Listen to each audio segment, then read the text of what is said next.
entrepreneurship from the Northwestern University.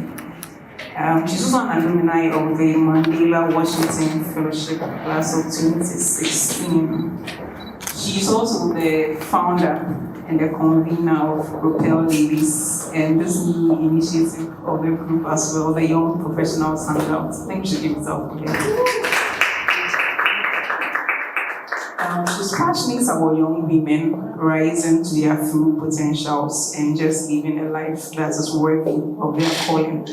She urges us all to rise up, in excellence and be quality leaders, both of ourselves and for the people around us. With a round of applause, shall we please welcome Engineer Mrs. Elon Charlie.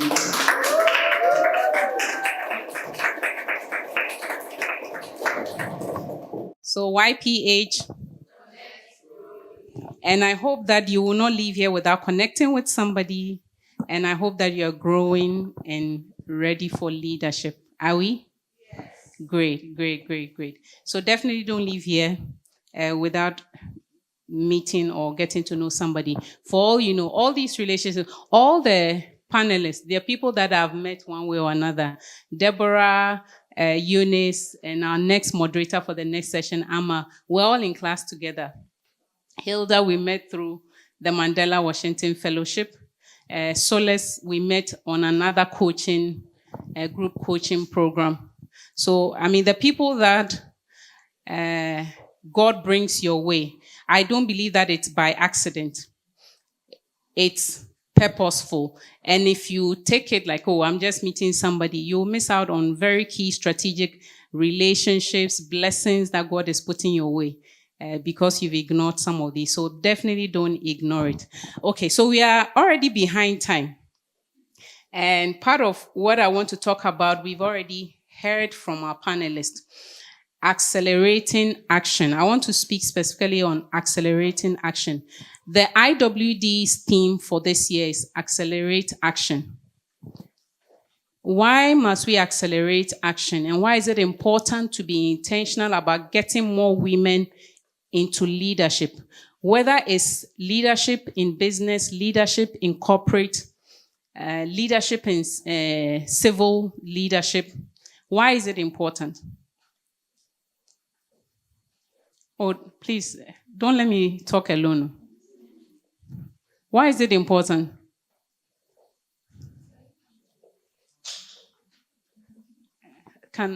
Who is helping me with the mic? Hey, Etienne is still outside. Edna, please help me. I think it's important for women to be in the position of leadership in order to be part of decision making. Great. Thank you. Women make up nearly half of the populace worldwide. So if we are nearly half of the populace, why should half of the populace not be part of the things that, matter? The places where the most decisions are being taken. I take a look at, for example, the Affirmative Action Bill. How many of us know about it? I remember early 1990s. I was still a little girl when we started this conversation. We are still here today. That's over 20 years. And we just recently presented a bill which is still undergoing review. What am I saying? Affirmative Action Bill. Things like systemic bias, systemic issues. I know you were expressing frustration about it. Systemic barriers exist. But if more and more women don't get into the position of leadership and influence to be able to change them, we can't hope that, by God's grace, it will just change. It will not. And the World Economic Forum actually says that if we go at the pace we are going today, we will achieve gender equity parity by 2158. Think about it. All of us here would have been gone. 2158. You'll be gone, your children may be gone. Because life expectancy in Ghana is 64, 68. Let's pray that, by God's grace, we will hit like 70, 80. Or even if you are 100, you will go. Your children will come. They may go. Their children. That's if we're going at this pace. So it's important that one, we accelerate the actions towards a more equitable future. And for me, you can express frustrations about systemic challenges, but they are bigger than you. You are in a better position to address what I call the internal challenges or the internal barriers. And our panelists spoke about them a bit. Self-doubt, fear of failure. The truth is, do you know the percentages? They said that most men will apply for jobs or attempt projects that they are only 60% qualified. All they need is that they are 60% qualified. They look at the criteria. Some of us are business people here. You look at the bid, the requirements. The woman is waiting to be at least 90% plus before they apply. There are men who are going after businesses. Honestly, after the business, they're not come to figure out how am I going to do it because they have no idea. They are applying for jobs that when they finish, they are going to they have some lady friends who will be doing the work for them and they'll be pushing forward. But that's the courage and the boldness within a lot of men approach life. And there's a saying that fortune favors what? The bold. So those who dare to take bold decisions, bold strategic risks are the ones that reap the benefit. It's not necessarily because they are smarter or they are better. And so I want to ask you, as we are celebrating IWD, what is it for us? It's not about, purple balloons, pose and take the sign. What are you doing to make sure that this narrative is different? Because I can tell you, what you are doing as an individual has an impact eventually on the whole. Imagine if all of us in this room commit ourselves to intentionally accelerating and growing. So that you are not just, let me be there and see, I'll work hard and see where it takes me. It will not take you far. The statistics show it. And I've got some of the stats here. You can look at it. These stats are available. Less than 20% women in senior corporate leadership. If you're talking about vice president, all of that, they are less than 20%. Africa in business, some of us are running businesses here. Africa has the highest number of females or percentage of females who are entrepreneurs. If you look at Europe, it's about 6%, less than 10%.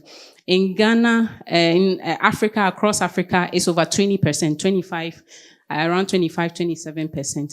But when you look at the top business performers in terms of wealth, right? Because you're doing business for money, that's a good assessment. I'm not saying that's the only assessment of success, but if you're doing business to be profitable. Who are the people who have the most profitable business? The first 20, not a single woman, even on the continent. Yeah, check it. You can check the top billionaires for Africa. The women who are in is either they get property or something like that. That's the truth. You can check Google right now. You have your phones. The top 20 business people, they are all men. They are all men today. I'm not saying women are not doing well. There are some women, pockets of women doing well. But if you Google the top 20 billionaires in Africa, you see Dangote has been there for nobody seems to be able to move him. You've got some North African men. You've gone Strive. Yes. And all the list are men. And I'm asking, if there's so many women in business, why are we not progressing into the top 10, the top 20 or more? Because I believe that if women also control finances, control decision-making, certain things which you are calling, systemic issues, why should I be penalized if I go on maternity? It may reduce, right? Because then there are women, there are supporters who want to accelerate action on some of these things. And so today we are focusing on what can I do personally to accelerate. So internal barriers, our speakers spoke about them, self-doubt. They talked about fear of failure, lack of self-promotion, inability to deal with imposter syndrome. Men also have imposter syndrome. They just shut it down. Of course, family and child rearing responsibilities. That's why I say, if you're a young woman here, you are not married, thank God. Because maybe you have not made the mistake already. Oh, yes. Because the truth is that some women who are married today know that I should have married this man. Because, he's not a supporter. Oh, am I not telling the truth? Some men are not supportive of your dreams. They want you to sit at home and, just take care of the kids. They don't care about your professional advancement. Because these things, I tell people that it's just beyond becoming famous, becoming rich. I believe it's about purpose. If God has given you the capacity to be a large businesswoman, to be able to employ other people, to be an inspiration, to be that person that inspires so many other women and girls to be able to dream. It's a failure if you say, oh, I'll just do a small kiosk in front of East Legon. You're taking care of your home, you're taking care of your children. By God's grace, you're not hungry. But I believe it's a failure. Because if you look at the story of the talent, if you're familiar with it, it means that God wants us to be profitable. We all cannot do the same thing. We are all not the same. We are all not equally gifted. We are all differently gifted. But what we are stressing is that use your capacity to the fullest. Don't accept the fact that, oh, I'm a woman, so, whatever, anything goes. Let me just manage this one. So I'm married. I can take care of my family. I'm not hungry. No, there is more. And if you would recognize it, because the desire is there, you think about it sometimes where you say, it doesn't matter. It's okay. I'm just a woman. Oh, I'm born in Ghana. You are born in Ghana. Oh, yes. Why not? Why not? Because, sometimes I think of it, I'm like, one of my colleagues wrote a very, very interesting book. I even did a review on Facebook. The Ones We Find. I'm up on my, go and check it out. I read that book in like a day and a half. I stayed up and I read it. It was so engaging. Those of you who like books, John Grisham, the kind of thrillers, it was that good. And it was just spinning me. I was like, this is like a New York bestseller.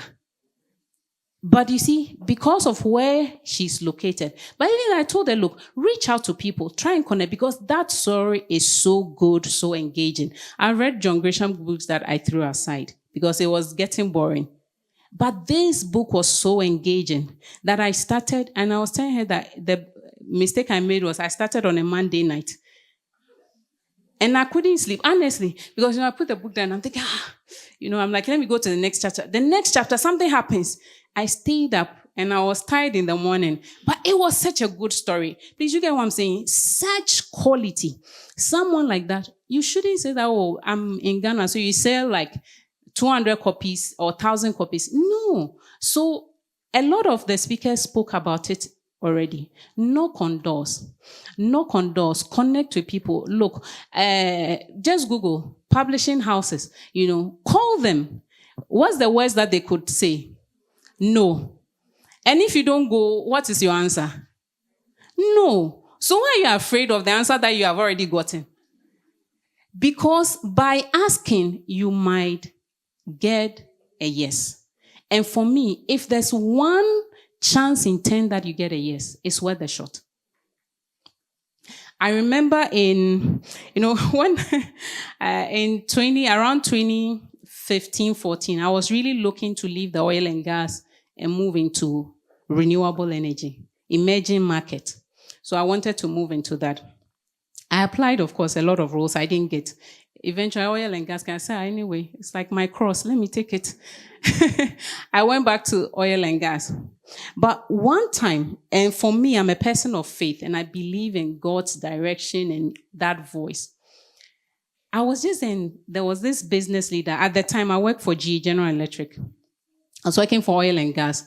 The CEO for Sub-Saharan Africa, for gas power, for power division, sat in the Accra office. Of course, these people, you see them town hall, hello, hi, that's all. But there was just an idea that came to me that print your CV, go and tell this man that you want to move to power and you would want to work for him. And the way typical, what kind of ahoshishe? And I'm wondering, so what will I say? That, oh, this is Elom, I'm awesome, hire me. Oh no, I'm telling you the conversations that were going on in my head. And I can tell you, I put this, it was not like 1 week thing, no. I put it on for weeks. Trying to just, he doesn't even know me. Yeah, you are just going to, but why I finally did it, because there was just this thing that will not let me be, like it's bothering me. That voice is bothering me.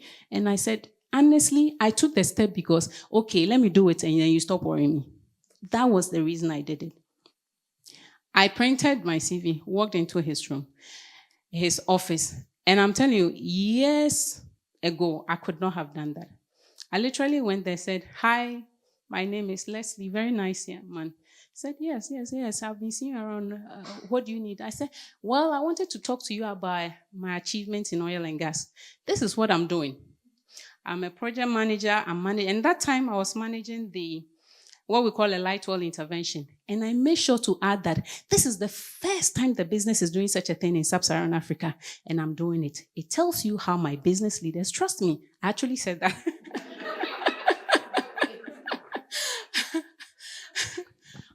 Oh, the one I'm seeing, what's this man thinking? But I'm thinking that imposter syndrome is not like, oh, I've dealt with it won't come back again. My heart was beating like bugya, bugya, bugya, bugya. I was even wondering, maybe the man can hear,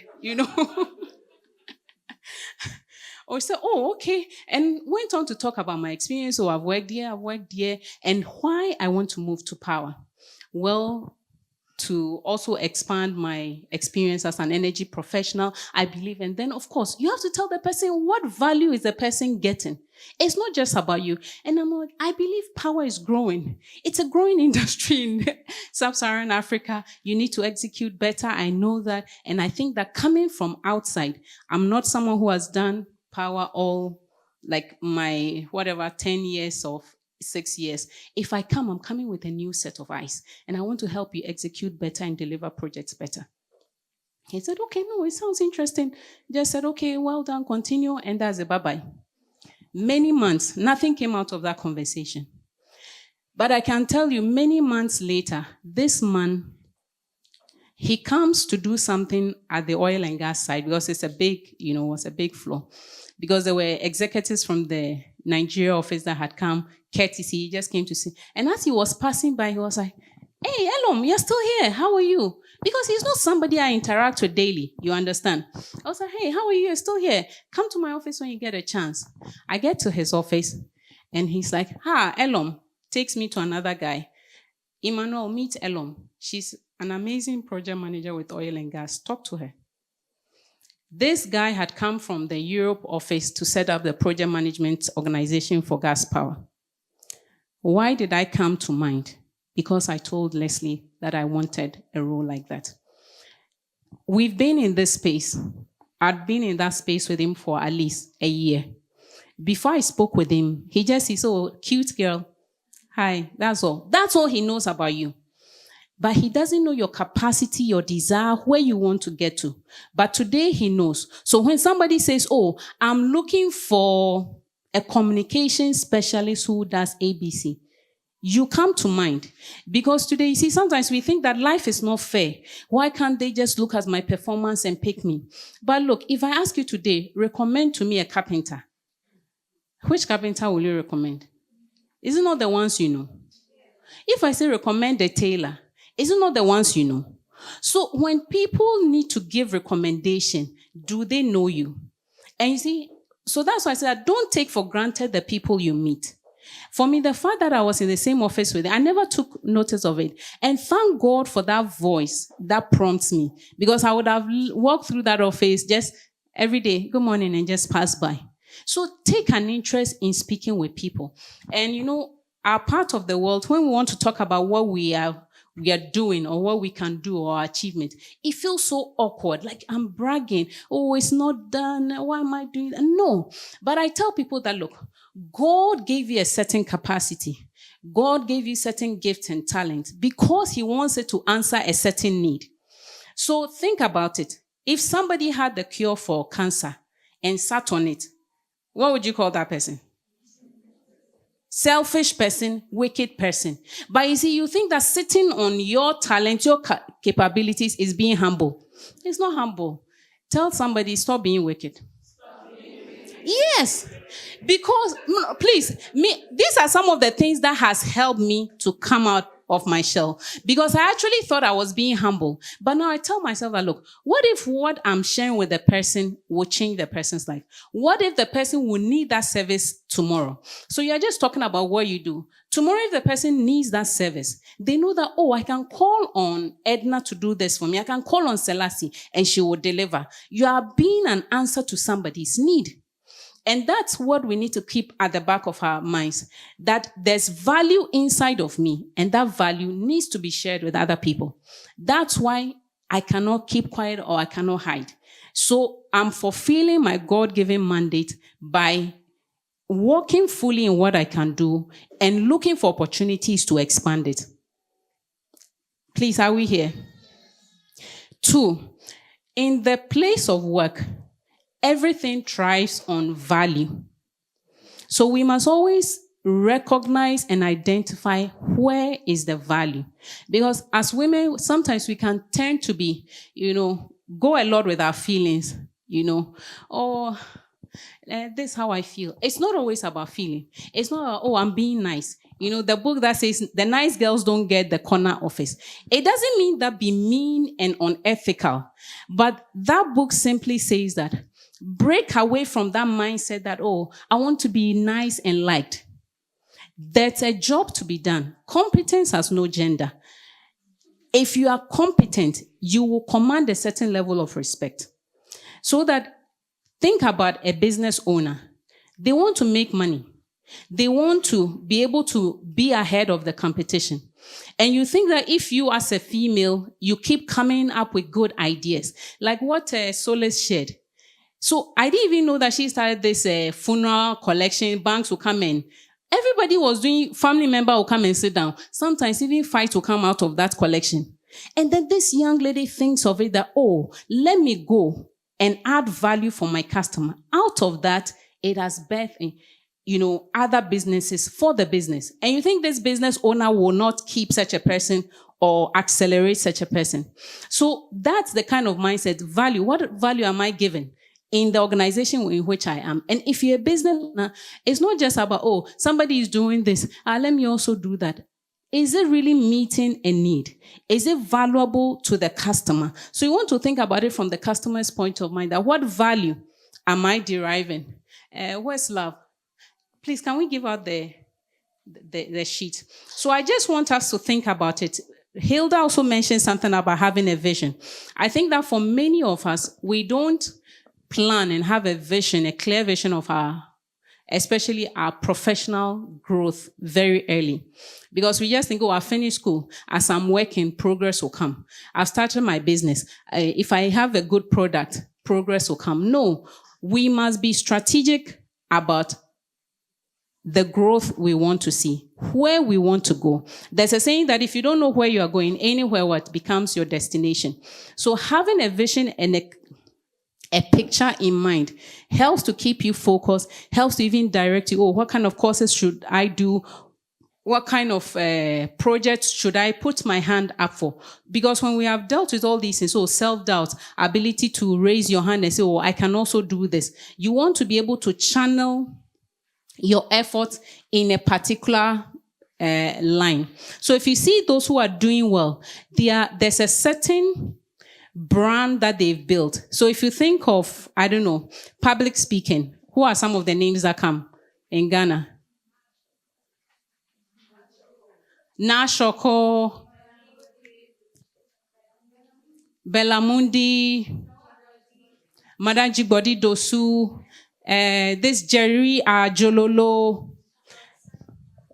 They do a lot of other things, but they've done these things over and over again consistently, and I'm sure they've taken courses to get better and better. That's their focus. So if you are having a picture of something else, I don't know who or what your desire is, you want to look at one, who are those in the players? Who are the players in that space? Can I please have one? So that's what this sheet is about, because we don't want you to come here, just listen to the conversations and go back. So we want to look at the acceleration game board. If you look at it, it starts with saying that in the world of work, recognize that you are the product. You are the product. So that product must answer a need. It must bring a certain value. So think about it in your workspace.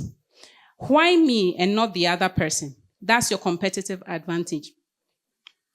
If you're in business, you're in corporate, this applies to you. Why you? Why not the other person? So you want to look at product, you as a product. What's your personal brand? What's your value proposition? And some of the questions you want to ask yourself. And please do take the time and make a plan. What are my unique skills? What expertise, experiences make me stand out in my industry? If there's none, you should start thinking, what is my industry requiring? So what should I today start planning that I should be doing? Either taking a course or either joining an association that allows me to volunteer in order to gain the experience and the expertise that I need to be able to answer A, B, C, D here. How does my professional output compare to industry best practices and top performers?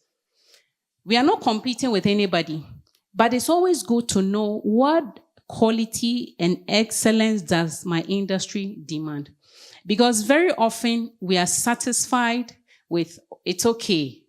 You know that attitude. You yourself, you know that it's okay. No. Because if you continue, it's okay, it becomes your brand. Because like the tailors we're talking about, if I ask you for a tailor, I'm sure you give me 3 or 4. If the president says, give me a tailor, do you know you start thinking? Because Auntie Adra is your tailor, but you can't trust her. Auntie Monica and there's another Kojo Mensa. They are all tailors, they sew for you. But you consider their quality and you'll be embarrassed to share that at that level with the president. Then you are doing Instagram, looking for people. Because you are looking for a quality that matches the person that's asking. If you are okay, you will stay okay. And those are the opportunities. It becomes like a tag on you. There are certain people that, when we talked about the MCs, Jerry Ajelolo and stuff, I can't bring him here. This is too small for him. A person is doing a presidential. Please, you get it. Even the opportunities that come to you, it will change. Because you have grown to a certain level that certain opportunities, they'll be embarrassed to even come and say that, take me. Even if you are not doing anything, you are not busy. The opportunities are afraid to come in because you are at a certain level. So definitely always pitch yourself against what are the industry standards. And today we've got LinkedIn. You can Google people's profiles, see what they're doing and say, even in your industry, what are people doing? If people are writing 3 articles and you are writing 1, what can I do to increase my output? All of those things are questions you can ask yourself. What specialized knowledge or certifications can I acquire to strengthen my expertise? What tangible results or impact have I delivered in my current role or industry?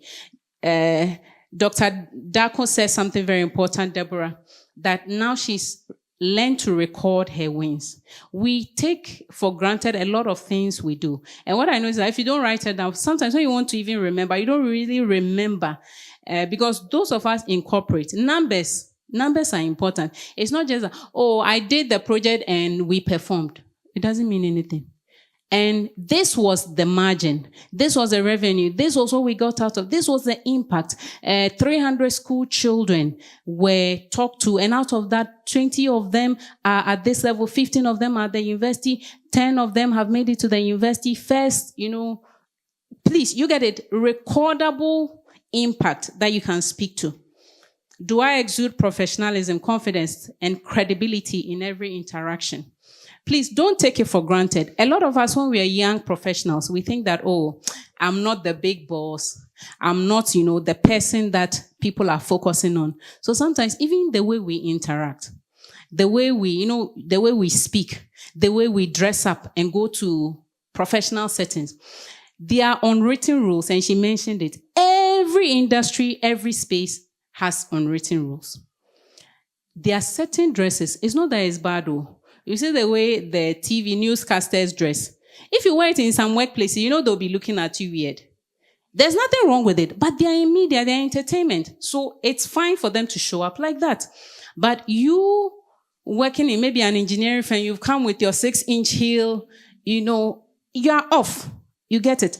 But there are some industries also. I mean, you go there, you are in PwC. Monday morning, you are wearing sandals. There's nothing wrong with sandals. We wear sandals on other days. But you see, these are very corporate environments. So what you're doing is that even the leader that should recommend you sees you, and you don't click in his mind like a leader. But there's another person probably performing at 60%. You are like 90, and they dress up prominent, and they see themselves that I see CFO in her. They are not saying it, but they are telling themselves. All of these, if people will be honest with you, talk to people who take decisions. All of these things play a role. So you want to be professional, exude confidence and credibility. Confidence, all of us need to learn to work on our confidence. Because truth is, I was telling a group of people, I was facilitating something. I said, look, if I'm coming to do surgery, and I come like, this thing, how do we turn it? Then I call somebody on the phone. Hey, the stethoscope, do we turn the two side to the patient or how would you feel? Will you still be sitting there for me to come and cut you? No, because everybody wants to, business is also a transaction of trust. If I come and buy food for you, I'm not thinking that you've put poison in it. So it's a trust. If I come to you as a civil engineer or an architect, build something for do something, it's because I put some level of trust in you that you can deliver. So confidence helps people to put their trust in you. So if you're in meetings, you're in spaces that you always look, you're not confident, the way you're talking, we are afraid to even hand you the project, or we are afraid to trust you with a certain level, because some of you are doing well. So they know that, if I bring 5K job, you can do it. But as soon as they bring 50K, 100K, they don't think of you because you are always looking jittery. So confidence, you see, don't think of it like, life is not fair. People are not being fair to me. No. Think of it. What can I do differently to let them put that confidence and that trust in me? That today, even if I've never sewn for the president before, they should know that, as for Elon, whenever I go to her shop, the way she receives you, the professionalism, you give her like, I have a contract for a school, 3,000. And she knows that you don't have that capacity. She's like, don't worry. I have friends I can collaborate with. I have a quality check system. The way the person even speaks to you will let you have that confidence that today she's not doing it. But if I bring it, she will not disappoint. So definitely work on your confidence. If you lack confidence, people get the sense that you don't trust yourself. Now, if you don't trust yourself, is it me that I'm now coming to add my trust to yours? So definitely confidence is important. And some of the things that help us build confidence is definitely competence. When you deliver, so small steps, and you can only build confidence on the job. Competence is not book learning. It's part of it. But actual competence is, okay, I'm scared to do this, but I've done the first one. I take the next step. I may have made a mistake, but you keep improving to the point where you know that, the next time something bigger comes out, I was able to do this smaller one. So based on that, I can do the next one. Your position. Everybody knows that regardless of how good your product is, you still have to position it. If you don't position it well, it will still affect your sales. So positioning has to do with the market perception or your competitive advantage. How people view you is important. So it's not just about, let me perform. But when you are performing, that's why it's good for you to speak up for yourself, advocate, also be part of groups that allow you, not just, some of us just want to advocate when we see big people. Sometimes your peers. Because it's your peer that will talk to another peer who knows somebody else who will connect you. And sometimes it's your peers that you realize that, we both have a shared vision and we can work together and create something bigger. So definitely make sure that your perception within your space is good. So how do industry leaders perceive me? All of these things have to do with what? How you deliver, the quality of your work becomes part of people's perception. Your presentation, How you look, your image, how people see you. You know, there are people that when people see them, they don't even want to engage them because you look like you're unserious. Oh, yes. Please, you look at how she's dressed. She's wearing her jeans, but you know, is she not looking professional? You have confidence. But someone wear the same jeans, the dress is, overly tight. And please, I'm not saying, please, if you like your tight jeans, wear it too. But know where you are taking it. If that is what you are taking to work, then instead of wearing shoes, you've worn your sandals and you are walking up. All these things, perceptions. I said, there are certain hairstyles you shouldn't do to work. You go and braid yellow hair, red hair, but you are working at Deloitte. You see, it doesn't work. So when they see you, you don't look like somebody who understands the context and who is professional and competent enough. So definitely know that people are observing you in the space and manage perceptions, the way you talk, the way you interact. So you want to also look at who are your direct competitors in the space, what differentiates me from them. How do I ensure that my expertise is sought out? So please take the time and look at this. The last one I'll talk about is promotion. Solis talked a lot about visibility and influence. How am I visible in my organization? How am I visible in my industry? So you can't be an entrepreneur. You never go for any expo, any fair, all of that. Because you have a great product, but people must try it and recommend and say that, yes, indeed, this is a great product. And part of how you do it is to promote, create visibility for yourselves. Don't always wait for free things. People are advertising. Why can't you investigate? You could also advertise. It could give you a better platform. And if you're a professional that you really want to get to the top, leverage networks, professional networks. Be in at least 1 or 2 professional networks. Before you go there, there are people that you may never meet unless you go to some of these places. You go telecom engineer, something, they bring a CEO, MTN. Normally, where would you have met MTN CEO? But we have all come to meet him, haven't we? Then you intentionally go and sit by him. If the space is free. Are we all not members? We have come. You come. You have come, and as you say, oh, hello, my name is Elom. Learn to also introduce yourself. So, because leverage your professional networks. It all will help you. So what networks, industry groups can help me elevate my positioning? Please, I hope that you don't go home and throw this away, but take the time to go through it. And when you've done it, you have clarity on what is my position today. Where do I want to get to? What are actionable steps that I can take? Are there podcasts I can be listening to? Are there courses I can go for? Can I volunteer in certain groups? Can I ask someone for mentoring? I hope that you actually take the steps to do that. And do create a vision for yourself. Where do I want to be in the next 5 years? Where do I want to be in the next 10 years? Trust me, it's a powerful thing because it keeps your eyes on the goal. It forces you to do certain things. There are times that you say, oh, I'm tired, but you remember, no, this is where I want to get to. And because of that, you're able to make the sacrifice to push through. So, young professionals hangout. I hope that we all have this acceleration game board that allows us to have practical acceleration in our lives, professionally and as business women. Thank you.